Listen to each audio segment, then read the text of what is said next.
A adoração é uma base de uma igreja saudável. Tudo começa com a adoração. Para que a gente evangelize, para que a gente forme discípulos de Jesus, nós precisamos ser adoradores em primeiro lugar. Nós precisamos nos curvar diante do Deus Todo-Poderoso e pedir forças a Ele para cumprir a sua missão e até mesmo para viver segundo a sua boa vontade. Por isso que eu digo que o fundamento da missão da igreja, o primeiro passo, aliás, a primeira peça, vamos colocar assim, a base é a adoração. Mas veja, meus irmãos, poucas palavras foram tão banalizadas ou têm sido tão banalizadas em nossos dias quanto a palavra adoração. Para muitos, a adoração tornou-se o quê? Cantar, levantar as mãos, experimentar emoções intensas, né? Quando alguém diz assim, olha, hoje ali aquele culto foi uma bênção, por quê? Porque eu me arrepiei, eu chorei, eu senti tanta coisa boa. Só que quando nós abrimos as Escrituras, nós percebemos que a adoração é muito mais profunda do que qualquer expressão externa. Não é que você não possa chorar, levantar as mãos, dar um glória a Deus, um aleluia, se prostrar se quiser na hora do culto, se ajoelhar. Não é que você não possa fazer isso, mas a adoração é mais do que essa expressividade, é mais do que esses gestos. A adoração, meus irmãos, diz respeito àquilo que ocupa o lugar supremo em nosso coração. Então, vê como uma perspectiva muda. É mais do que um gestual. A adoração tem a ver com o governo de nossas vidas. Quem manda em nossas vidas? Todo ser humano, meus queridos, ele foi criado para adorar.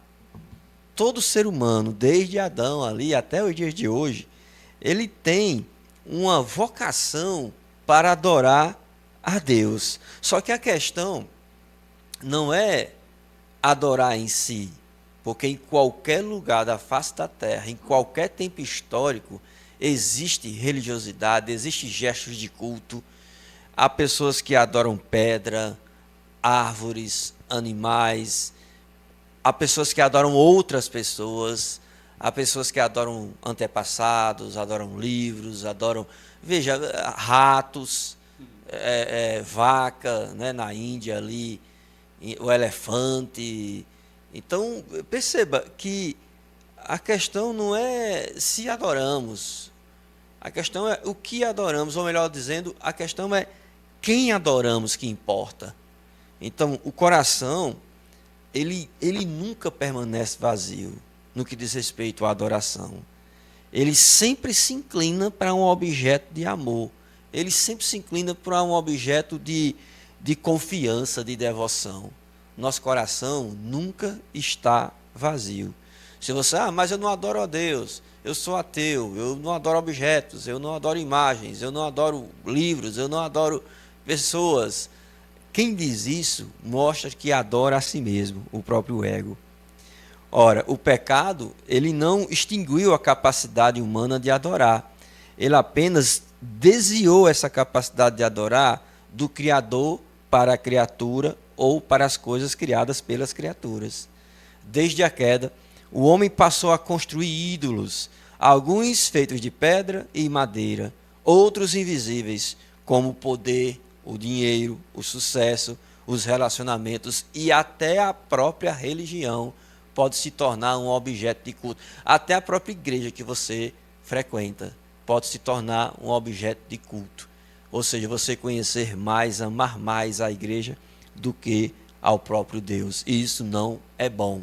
Nunca é bom colocar uma instituição humana acima daquele que merece toda honra e toda glória e toda adoração.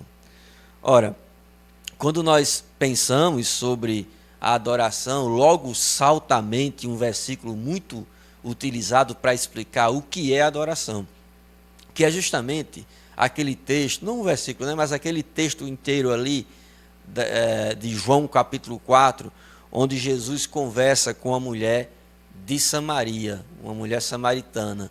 E vocês sabem que uma mulher samaritana, né, além de ser mulher, ser de Samaria, era uma mulher muito discriminada. Por ser mulher, era uma pessoa discriminada por ser mulher, e pelo contexto aqui, né, já teve vários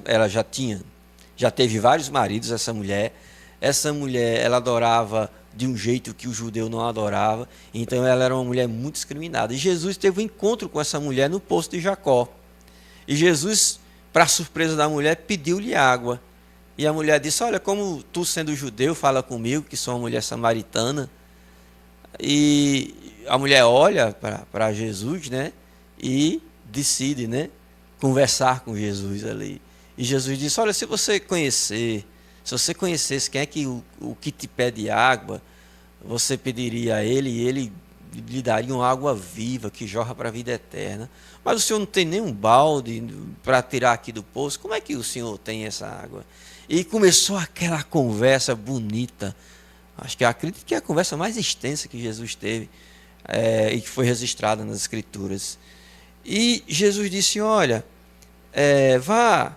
Ela pediu, né? Ele disse que tinha água viva, tinha água viva. A mulher pediu a ele: dá-me dessa água para que eu não mais tenha sede, para que eu não precise mais vir até o poço de Jacó buscar. E Jesus disse: olha, vá chamar o seu marido.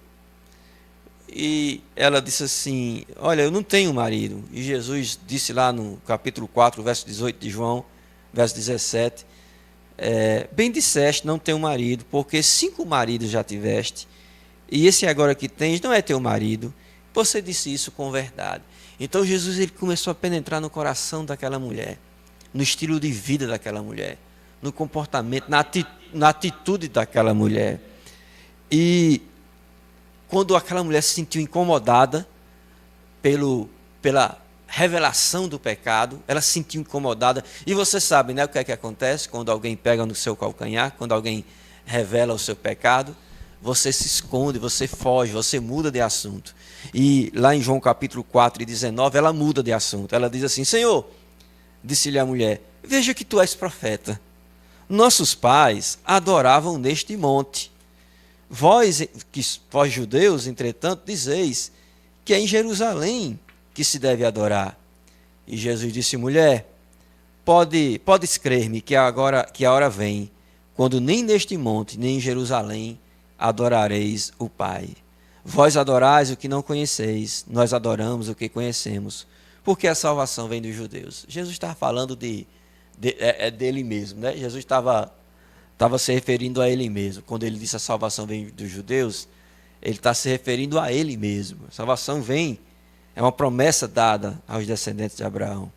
Mas Jesus disse no versículo 23, mas vem a hora e já chegou, em que os verdadeiros adoradores adorarão ao Pai em espírito e em verdade, porque são estes que o Pai procura para seus adoradores.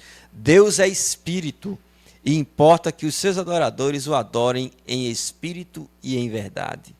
Eu sei, respondeu a mulher, que há de vir o Messias chamado Cristo. Quando ele vier, nos anunciará todas as coisas. E Jesus disse para a mulher, ele disse para a mulher o que ele não disse abertamente para ninguém. Olha como Deus, ele tem misericórdia de pecadores. Jesus disse: eu sou eu que falo contigo. Neste ponto chegaram a seus discípulos, se admiraram de que Jesus estivesse falando com uma mulher. Todavia ninguém disse: o que perguntas? Por que falas com ela? Quanto à mulher, ela deixou seu cântaro, foi à cidade e disse àqueles homens: vinde comigo e vede um homem que me disse tudo quanto tenho feito. Será este porventura o Cristo? E saíram, pois, da cidade e vieram ter com ele. Que conversa bonita e que desfecho lindo. Essa mulher envergonhada, adúltera, ela se torna uma missionária. Ela dá o testemunho de que ouviu o Messias, e o povo da cidade escuta o testemunho dela e vai ao encontro de Jesus. Mas vejam, meus queridos irmãos, o que eu quero demarcar aqui dentro do nosso tema é o conceito que Jesus dá a respeito da adoração. A verdadeira adoração, meus irmãos, ela agrada a Deus. A verdadeira adoração, ela atrai o olhar de Deus. há uma coisa muito linda aqui que diz que Jesus dizendo que o Pai procura adoradores. O Pai é quem procura adoradores. Significa que a adoração não começa com o homem, mas com Deus. O pecador, meus irmãos, não desperta por si mesmo o desejo de buscar ao Senhor Jesus. Ele tem outras distrações, mas por si mesmo, se o Espírito não tocar esse coração natural que está espiritualmente morto, e inclinado para si mesmo, ele é incapaz de amar a Deus acima de todas as coisas. Se Deus não tomasse a iniciativa, jamais haveria um único adorador verdadeiro sobre a terra. É Deus quem nos chama, é Deus quem toma a iniciativa por meio do Espírito Santo.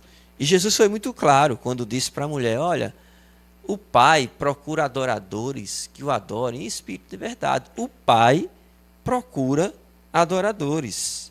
Aí é uma pergunta importante que cada um de nós deve fazer, se o Pai está nos encontrando. Se nós somos de fato de verdade verdadeiros adoradores, ou se nós somos apenas meros religiosos presos a uma instituição, ou a uma tradição, ao hábito, a algo que a gente faz sem pensar, apenas de uma forma mecânica. Então, que coisa maravilhosa é saber que Deus ele procura adoradores. É interessante também aqui perceber que o texto diz que não é que o Pai ele procura adoração. O texto diz que o Pai procura adoradores. O Pai procura adoradores. A adoração ele tem dos anjos dos céus, uma adoração muito melhor do que a nossa, porque os anjos são perfeitos, né? Ele encontra defeito nos anjos, né? Até nos anjos ele é tão santo e puro e perfeito que encontra defeito até nos anjos. Mas para nós entendemos que os anjos são perfeitos lá e assim e adoram ao Senhor com um louvor, com um coral, com certeza muito mais afinado do que a gente aqui na Terra, né? Do que do que a gente oferece em forma de louvor. Mas perceba, o Pai procura adoradores. Adoradores. Então, essa afirmação, ela destrói toda a compreensão de que a adoração é produzida por técnicas, ambientes ou estímulos emocionais. Destrói toda essa ideia de performance, né? Nenhuma iluminação, nenhuma música, nenhuma liturgia, nem fumaça, nada disso é capaz de criar um adorador. Apenas Deus pode transformar um coração de pedra em um coração que teme ao Senhor, um coração de carne. Então, a gente tem que tomar muito cuidado com isso, sabe? De pensar que se colocarmos jogos de luz, uma música ambiente, mandar apagar as luzes, colocar um fundo preto na igreja, vender uma experiência como se isso fosse um ambiente de adoração. Um ambiente manipulado nunca será um ambiente de adoração. A adoração, ela tem que ser verdadeira, sincera e, veja, de acordo com o que Deus quer.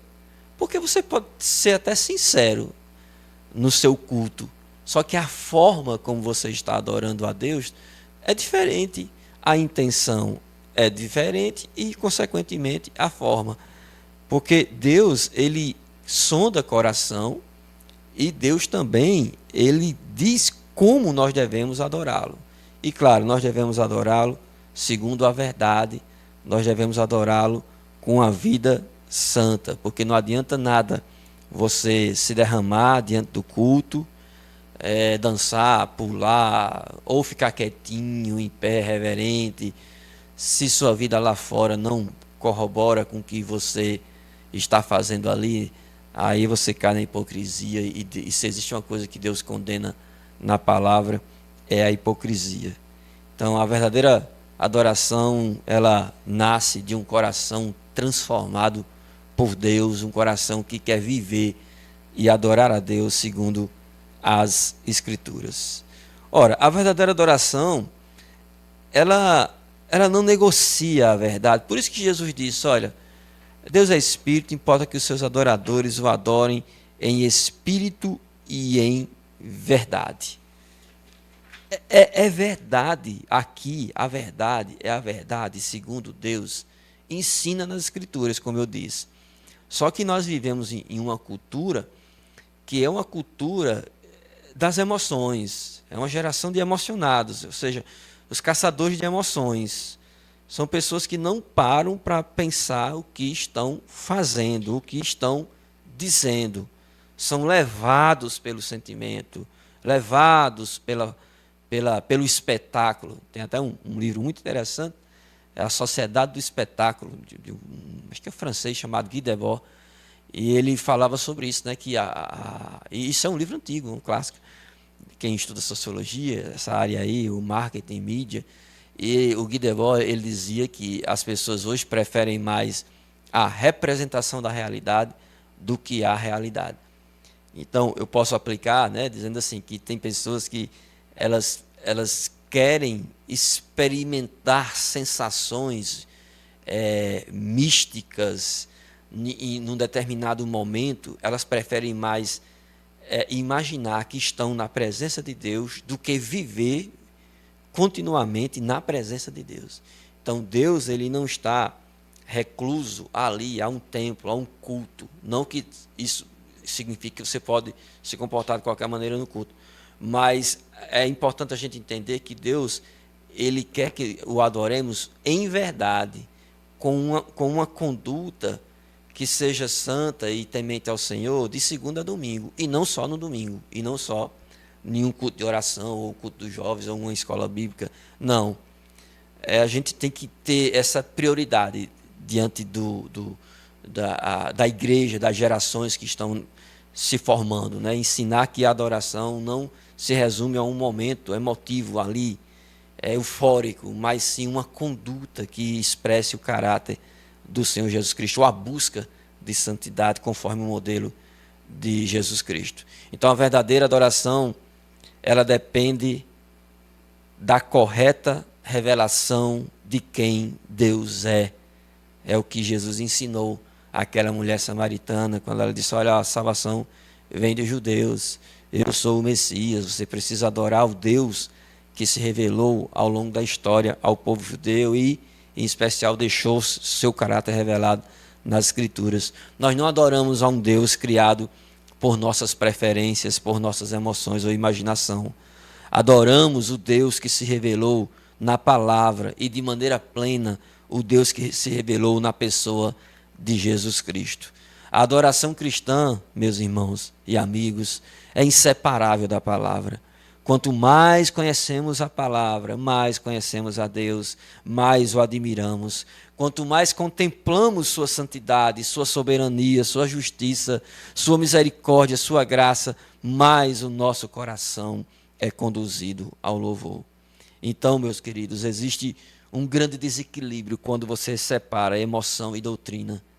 Emoção sem verdade produz idolatria, alienação, cegueira espiritual. Conhecimento sem amor também produz formalismo, religiosidade vã, fanatismo. Deus não aceita nenhuma dessas distorções. O Pai deseja um povo cuja mente seja iluminada pela verdade e cujo coração seja inflamado por essa mesma verdade. Não existe adoração verdadeira, madura, sem profundidade bíblica. O combustível da adoração verdadeira que agrada a Deus não é a criatividade humana, mas a revelação do próprio Deus sobre quem Ele é. E essa revelação nós encontramos aqui nas Escrituras. Lá em Oséias, né, o Deus já dizia, pela boca do profeta, que o meu povo ele padece por falta de conhecimento. E no Antigo Testamento a gente vê várias formas, em vários momentos, né, que o povo ia se distanciando da adoração verdadeira e começava a colocar fogo estranho no altar. Chegou até o ponto, como os filhos de Samuel, de se prostituírem diante do altar, de roubarem o que era sacrificado no altar. Então, nós temos que ter esse zelo pela adoração na vida cotidiana e também pela adoração litúrgica, né, pela adoração no culto. Só que nós teremos esse zelo se de fato, de verdade, nós conhecermos quem Deus é e como Ele quer ser adorado. Como Ele quer ser adorado em nossa vida e também qual é o culto que lhe agrada. O culto que agrada não é o culto sincero. Não, pastor, o que importa para Deus é a sinceridade do coração. Isso é uma arma de Satanás. É algo muito sutil essa ideia de que só basta a sinceridade. Essa ideia de que eu senti, eu fui para o culto e eu senti Deus. Então, meus irmãos, estamos caindo nas sutilezas do inimigo quando nós colocamos isso como critério para dizer que Deus estava presente. Deus está presente em nossa vida, não apenas no culto, mas em nossa vida. Isso é a convicção de um adorador. É importante, como eu estou destacando aqui, que você, como servo do Senhor, procure saber como Deus deseja ser adorado, onde cabe a emoção, onde cabe a razão, sabe? Dá para a razão e a emoção dialogarem, claro, nessa adoração, deve dialogarem, né, na adoração ao Senhor, porque o culto é racional, mas um culto racional é um culto que produz emoções sinceras. A verdade produz emoções sinceras. E, claro, nunca negociar essa verdade em nome da emoção, né? Às vezes a gente escuta algumas ideias que são carnais, né? Quando a gente pensa assim, né, pastor Xavier, o que é que vamos fazer para atrair pessoas ao culto? Não, nós temos que adaptar o culto ao gosto das pessoas. Aí o culto já deixou de ser culto. Se tornou estratégia de marketing, de publicidade. Aí é o culto feito para pessoas. É o culto feito para agradar homens. E não para adorar e servir ao Senhor. E um último ponto aqui, né? Os irmãos perceberam que eu apenas estou pontuando verdades centrais do texto, mas o último ponto aqui diz assim, que a verdadeira adoração transforma toda a vida. Talvez a maior correção que Jesus faz seja mostrar que a adoração não se limita ao momento do culto. A mulher pensava que a adoração era no Monte Gerizim ou lá no templo em Jerusalém. Era uma disputa entre judeus e samaritanos ali. É aqui, é lá. E Jesus, não. Quando compreendemos quem Deus é e somos alcançados por sua graça, toda a vida passa a ser vivida diante de sua presença. A adoração deixa de ser um evento semanal e torna-se uma maneira de existir. O culto do domingo, especialmente para aqueles irmãos que só vão no domingo, não, pastor, eu não posso, estou estudando, estou trabalhando, estou cuidando de uma pessoa doente. Meu irmão, fique em paz. Agora, se você pode, mas fique em casa, aquele descompromisso com a comunidade, com a comunhão, aí isso não é bom. Mas, enfim, se você adora apenas no domingo, você não adora no domingo. Porque a adoração é a vida, é segunda, terça, quarta, quinta, sexta, sábado. Vamos dizer que o domingo transborda daquilo que você viveu até o sábado ali. Olha, essa semana foi maravilhosa. Eu pude falar de Jesus, eu orei, eu li a palavra. Olha, eu tive momentos muito bons com o meu Deus. Estou muito feliz, estou muito em paz.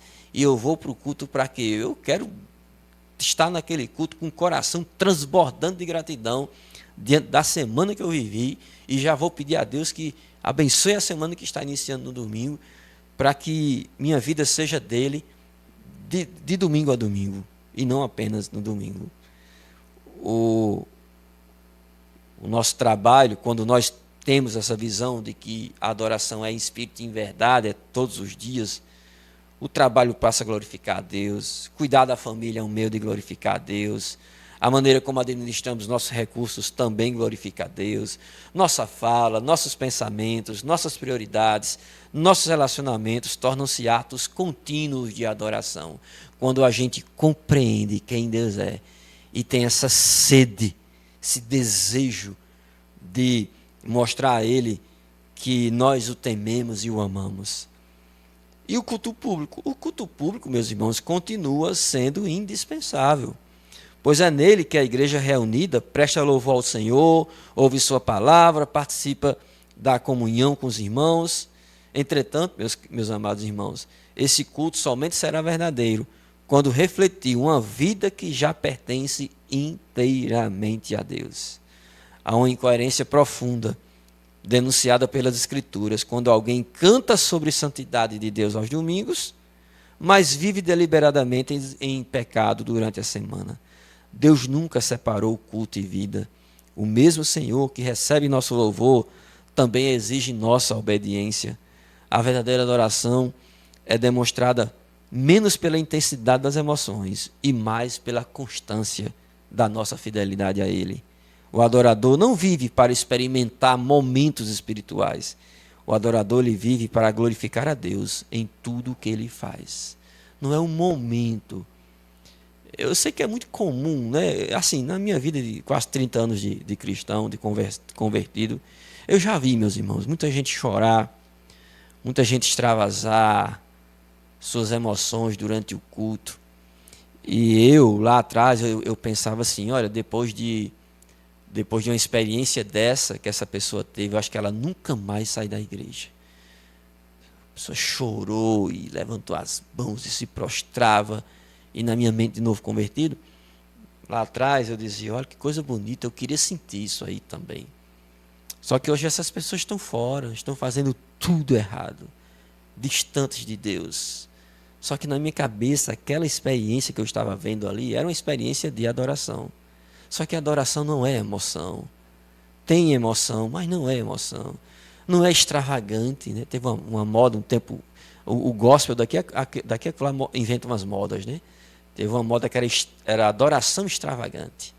Correr, pular, andar de quatro e rugir como um leão. Era uma coisa... Era unção do riso, unção daquilo outro.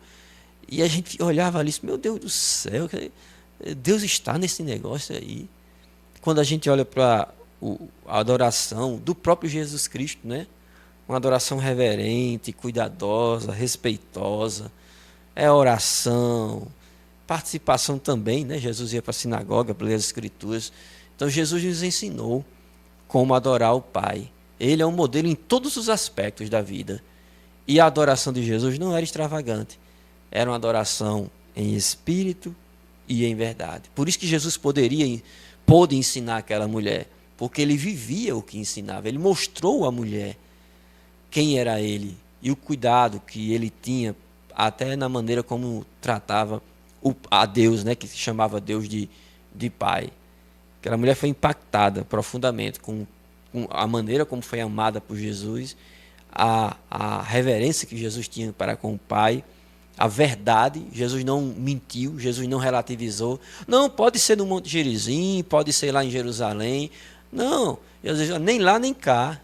É aqui dentro. É uma vida espiritual, uma vida santa.